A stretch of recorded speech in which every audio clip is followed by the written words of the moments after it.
شبیر ہے زینب، حیدر بنی کبھی تو کبھی شبیر ہے زینب، قرآن اگر حسین تو تفسیر ہے زینب، حفظ و امان کی زنجیر دین کی زنجیر ہے زینب، باد حسین نانا کی سفیر ہے زینب، بے تیغ لڑکے جو عباس علمدار بن گئی، بے تیغ لڑکے جو عباس علمدار بن گئی، لہجے میں آج حیدر قرار بن گئی۔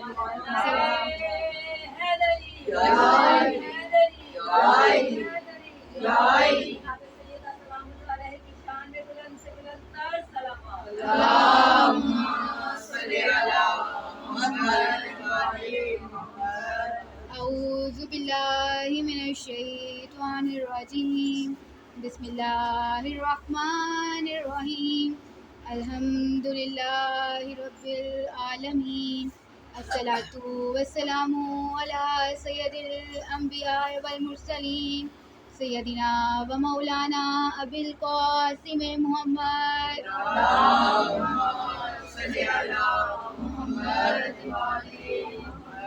وعلیہ طیبین طاہرین المعصومین الذین ذهب اللہ عنہم الرجس وطہرہم تطہیرا۔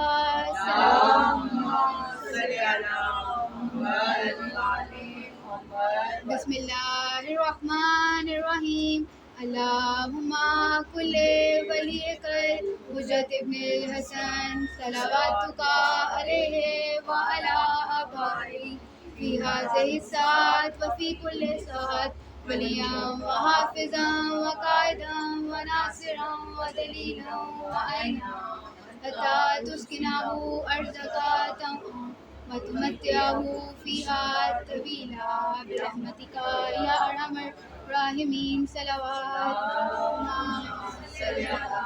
محمد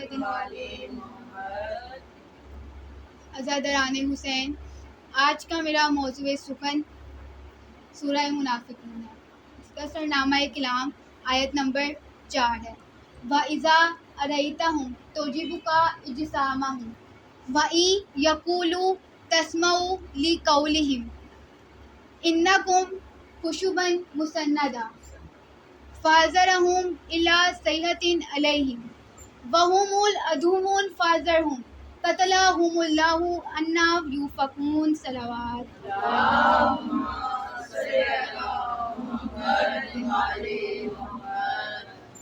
خدا قرآن مجید میں منافقوں کی نشانیاں بیان کر رہا ہے۔ کیسے بتا رہا ہے؟ وَإِذَا أَرَيْتَهُمْ تُعْجِبُكَ أَجْسَامُهُمْ، کہ جب تم ان کی طرف دیکھو گے تو ان کے جسم اور صورت تمہیں تعجب میں ڈال دیں گے۔ وَإِن يَقُولُوا تَسْمَعُوا لِقَوْلِهِمْ، جب وہ اپنی گفتگو کا آغاز کریں گے تو تم ان کی باتیں کان دھر کے سنتے ہو۔ کَأَنَّهُمْ خُشُبٌ مُّسَنَّدَةٌ، جبکہ خدا نے ان کی مثال خشک لکڑیوں سے دی ہے جو کہ دیوار کے ساتھ ٹیک لگا کر کھڑے کر دیے گئے ہیں۔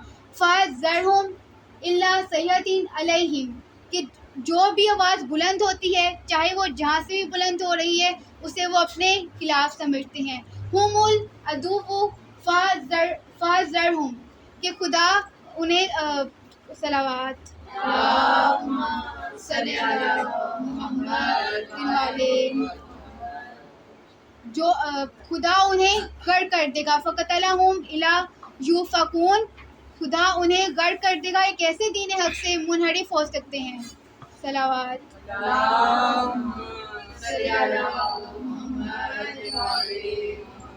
خدا منافقوں کی نشانیاں بیان کرتے ہوئے کہہ رہا ہے، ان کی نشانیاں خدا نے ہمارے سامنے فرمائی ہیں کہ ان کا جسم اور ان کی صورت جب تم دیکھتے ہو تو تعجب میں ڈل جاتے ہو۔ کیسے تعجب میں ڈل جاتے ہیں؟ کہ ان کا حجاب، ان کا اوڑھنا، لباس کا اس قدر سلیقہ مند ہوتا ہے کہ تم ان کی طرف مائل ہو جاتے ہو، اور جب وہ گفتگو کرتے ہیں تو تم ان کی باتوں کو غور سے سنتے ہو، ان پر اعتماد کر لیتے ہو، ان کی باتوں کو کان دھر کے سنتے ہو۔ جبکہ خدا نے ان کی مثال خشک لکڑیوں کی مانند قرار دی ہے، جن کو ٹیک کے ساتھ، دیوار کے ساتھ ٹیک لگا کر کھڑا کر دیا گیا ہے۔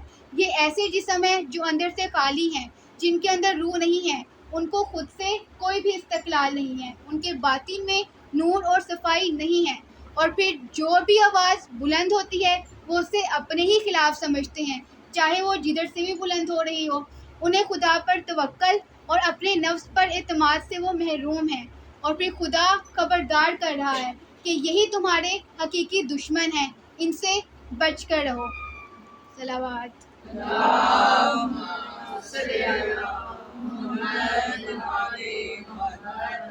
مفسرین نے روایت کی ہے کہ ایک منافق کے بہت بڑا سرگنا تھے جو ایک خوبصورت، موٹے، تازہ اور دلکش دکھنے والے تھے.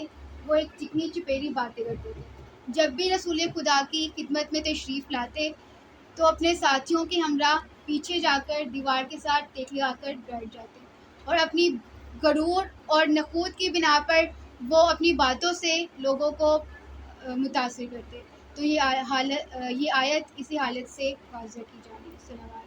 اللہم صلی علی محمد وعلی محمد.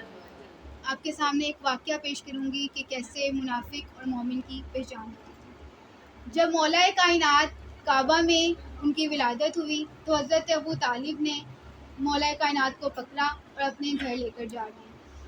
سامنے سے بہت سارے علماء تمام فرقہ کے علماء آ جاتے ہیں اور کہتے ہیں کہ اے ابو طالب، تم ان کو کدھر لے کر جا رہے ہو؟ کیا تمہیں معلوم نہیں ہے کہ مکہ کا دستور کیا تھا؟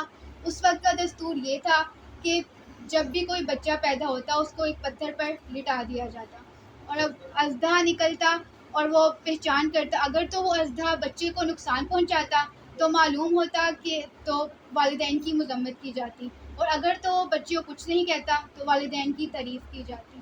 اب حضرت ابو طالب نے مولا کائنات کو پتھر پر لٹا دیا اور وہاں سے اژدہا برآمد ہوا. مولا کائنات نے اپنے ننھے ننھے ہاتھوں کو بلند کیا اور دائیں ہاتھ سے دایاں گال، بائیں ہاتھ سے بائیں گال کو پکڑا اور اژدہے کو چیر ڈالا.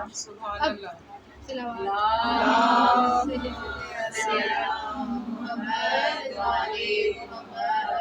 اب حضرت ابو طالب نے مولا کائنات کو پکڑا اور پھر سے اپنے گھر کی طرف چل دیے.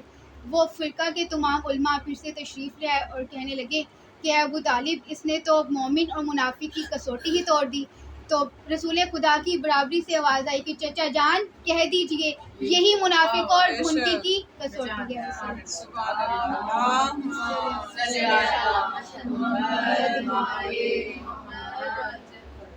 یہ مسئلہ نفاق اور منافقین اس وقت سامنے آیا جب رسول خدا نے مدینہ کی طرف ہجرت کی. اسلام کی بنیادیں کامیابی آشکار ہو گئی. اس سے پہلے منافقانہ طرز عمل کی ضرورت ہی نہیں تھی کیونکہ وہ جو چاہتے وہ کہتے اور کرتے تھے. اسلام کے نفوذ کے بعد دشمن اسلام ناتواں اور ضعیف ہو گئے. اب اظہار خلافت کرنا مشکل بلکہ ناممکن ہو گیا تھا، تو انہوں نے اپنے چہرے بدل لیے اور مسلمانوں کی صفوں میں شامل ہو گئے. لیکن ظاہراً طور پہ مسلمانوں کی صفوں میں شامل ہوئے، خفیانہ طور پر اپنے برے مقاصد کے حصول کے لیے کوشاں رہے.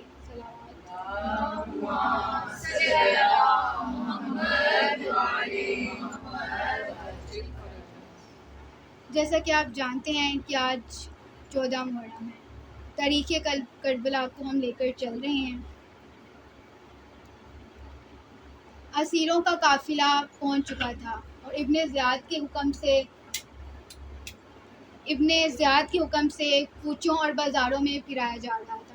ہر طرف شور و غل اور ناچنا وغیرہ چل رہا تھا. اسی شور و غل نے بی بی کو مجبور کر دیا کہ وہ خطبہ دیں. بی بی نے مولا زین العابدین سے اجازت طلب کی اور خطبہ شروع کیا. اس سے پہلے میں آپ کو بتاتی چلوں کہ یہ خبر بی بی کو پہلے ہی ان کے بابا اپنی شہادت کے وقت دے چکے تھے کہ اسی طرح سے وہ بے چادر و مکنا بازاروں میں پھرائی جائیں گی. کوفہ کی عورتیں گریہ و زاری کرنے لگیں حسینی قافلہ کو دیکھ کر، اور ان کے مرد بھی رونے لگے. بی بی نے کہا خاموش ہو جاؤ. بی بی نے خدا کی حمد و ثنا کے بعد اور رسول پر درود بھیجنے کے بعد کہا، اے کوفہ والو، اے مکار، اے خیانت کار لوگو، اے بے غیرت لوگو، خدا کرے کہ تمہارے آنسو کبھی نہ رکیں. خدا کرے کہ تمہارے نالوں کا تسلسل ہمیشہ جاری رہے. تمہاری مثال اس عورت کی سی ہے کہ کہ جس نے اپنا سارا سود کاٹ کاٹ کر ریزہ ریزہ کر دیا، اور تمہارے عہد و پیمان کی کوئی قدر و قیمت ہی نہیں، تمہاری قسم بے اعتبار ہے، تمہارے پاس ہے ہی کیا جھوٹ اور دشمنوں کے علاوہ؟ تمہاری مثال ان کنیزوں سی ہے کہ جن کا کام صرف اور صرف چال پوسی کرنا ہے یا گھوڑے پر راوی کہتا ہے کہ پاس میں کھڑے ایک ضعیف تھے، وہ گریہ ازاری کرنے لگے اور کہنے لگے کہ میرے بابا آپ پر قربان، میرے ماں باپ آپ پہ قربان، میری جان آپ پہ قربان، آپ بہترین ہیں، آپ کے ماں باپ بہترین، آپ کی اولاد بہترین، آپ کے بھائی بہن بہترین۔ اس کے بعد مولا زین العابدین نے کہا اے پھوپھی جان یہاں سے چلیے، آپ کچھ آرام کر لیجئے، رہنے والوں کو جانے والوں سے عبرت حاصل کرنی چاہیے، آپ اپنے آنسو پوچھ لیجئے، اب حسین نہیں آئیں گے، ہمیں زندگی بھر ہی حسین کو رونا ہے، اب سکینہ کے بابا نہیں آئیں گے، اب علی اور اکبر نہیں آئیں گے، اب غازی نہیں آئیں گے، اب اونو محمد واپس نہیں آئیں گے، اب ہمیں زندگی بھر ہی حسین کو رونا ہے، یا حسین مظلوم حسین، لعنت اللہ علی قوم الظالمین، لعنت اللہ علی قوم الفاسقین۔ السلام علیک یا عباد اللہ الحسین، السلام علیک یا اولاد الحسین، السلام علیک یا اصحاب الحسین، صلوات۔